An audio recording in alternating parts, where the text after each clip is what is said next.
भगवान विश्राम करते हैं, पट जब बंद होते हैं तो मेरे नारायण के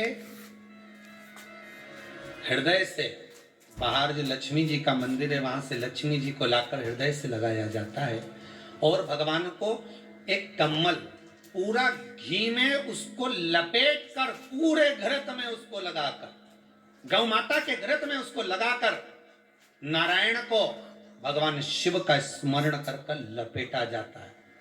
भगवान नारायण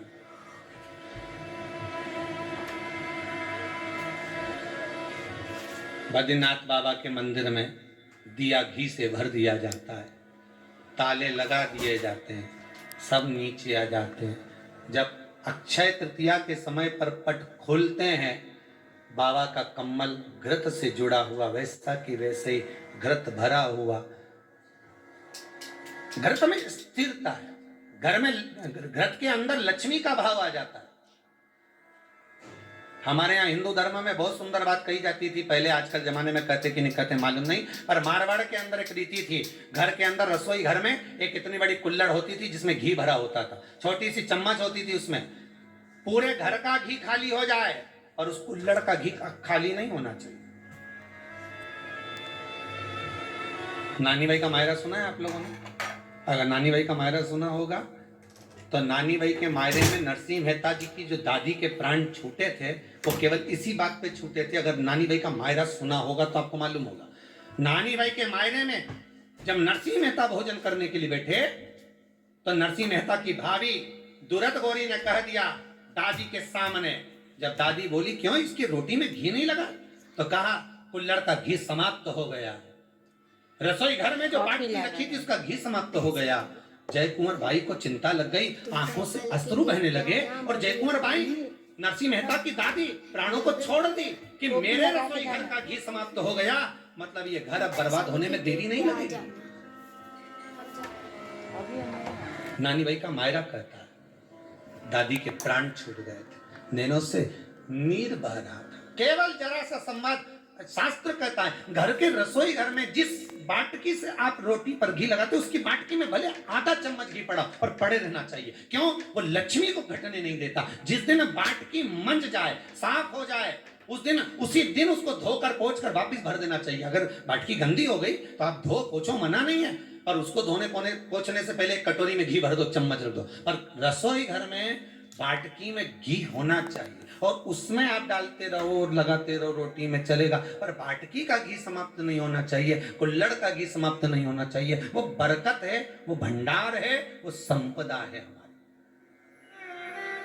घृत वैभव देता है, घृत वैभव प्रदान करता है,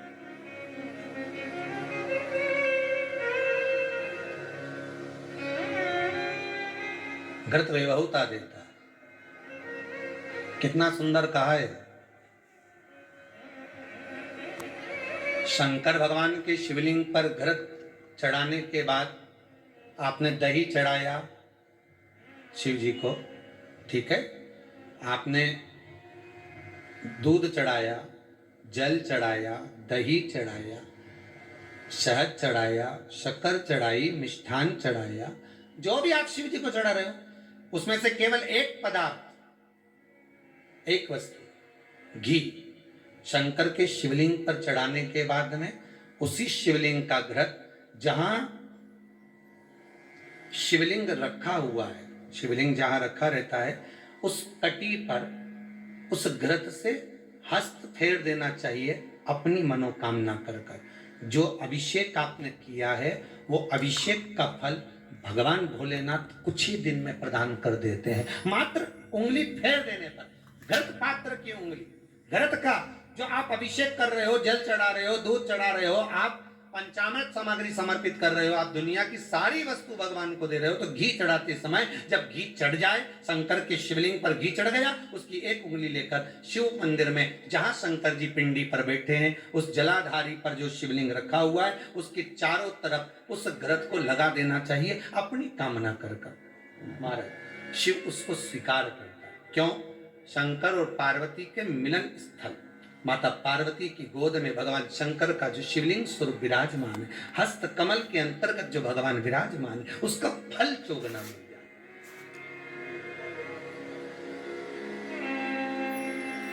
शक्तिपीठ नाम सुना है? अरे बोलो तो, जितने लोग कथा सुन रहे, शक्तिपीठ नाम सुना है?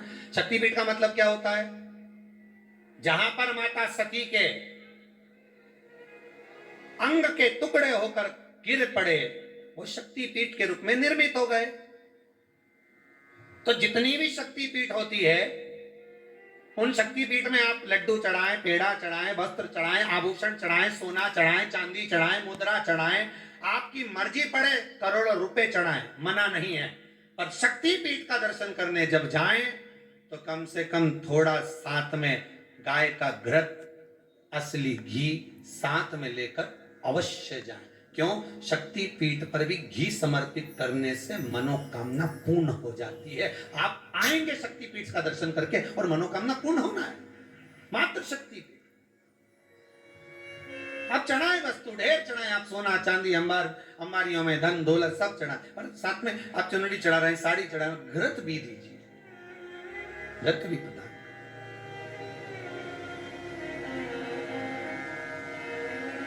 घृत का दान मूल है।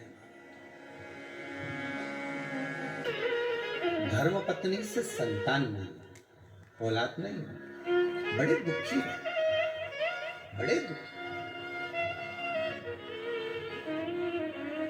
अच्छा, संतान नहीं हो, किसी नारी की गोद अगर, स्त्री की गोद अगर खाली रह जाए तो भी दुख होता है उसको कि मेरे घर में औलाद नहीं, संतान नहीं।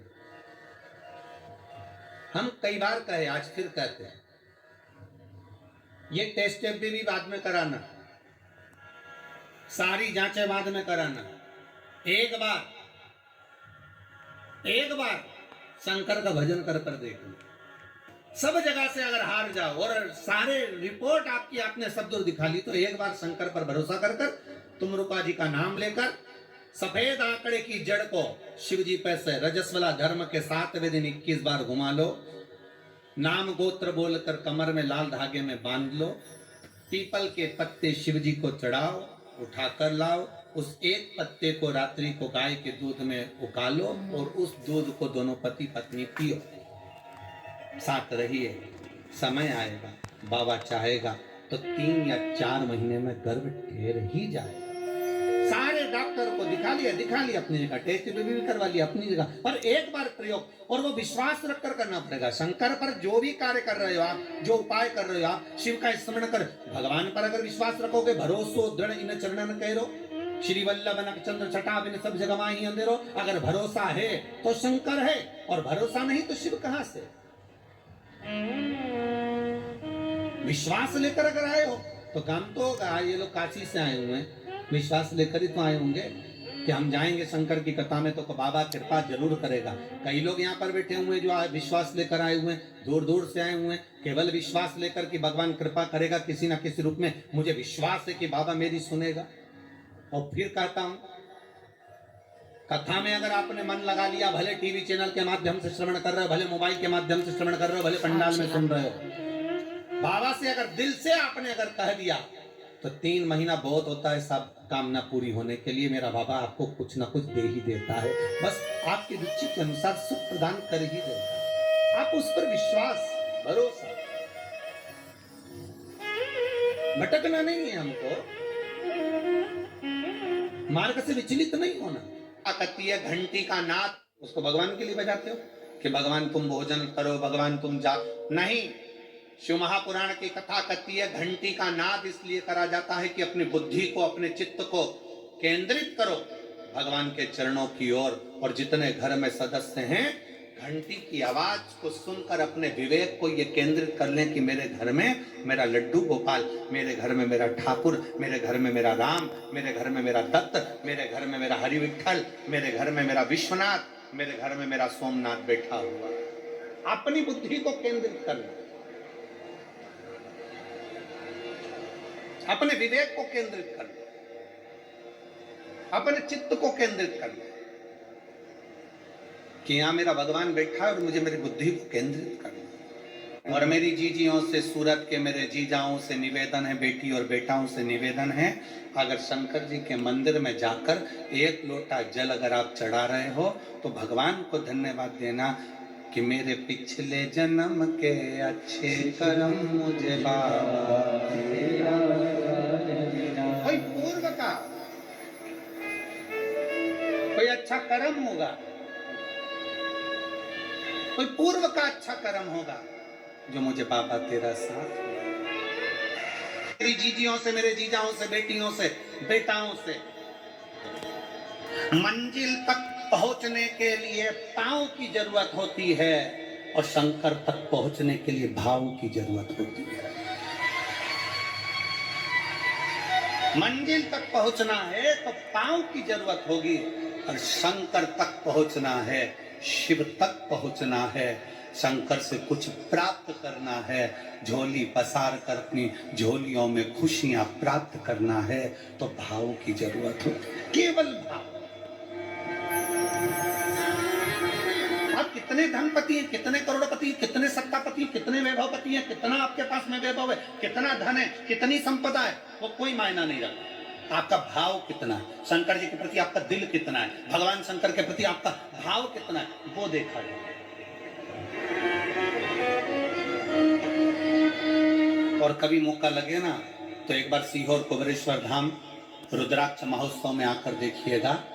हीरे की चूड़ियां पहनने वाली मेरी जीजियां जिनके घर में 10-10 नौकर काम करते हैं, वो भी कुबेरेश्वर धाम में बर्तन मांजने की सेवा करती हैं, आकर सेवा में लगी रहती है, भोजन बनाने की सेवा करती हैं। जिनके घर में 10 नौकर लगे हैं वो कुबेरेश्वर धाम में आकर बाबा की सेवा में लगती हैं। उनसे पूछो कि तुम क्यों सेवा करती हो, उनसे पूछो कि तुम यहाँ कर क्यों करती हो सेवा, तो वो कहती हैं हम साल में एक बार बाबा के धाम आते हैं और कुबेरेश्वर बाबा के यहाँ आकर सेवा कर कर जाते हैं। साल भर कुबेर भंडारी इतना देता है कि हमारी सेवा के लिए 10 नौकर लाकर खड़ा कर देता है। ये उसकी कृपा, ये उसकी उदारता, ये उसकी दया।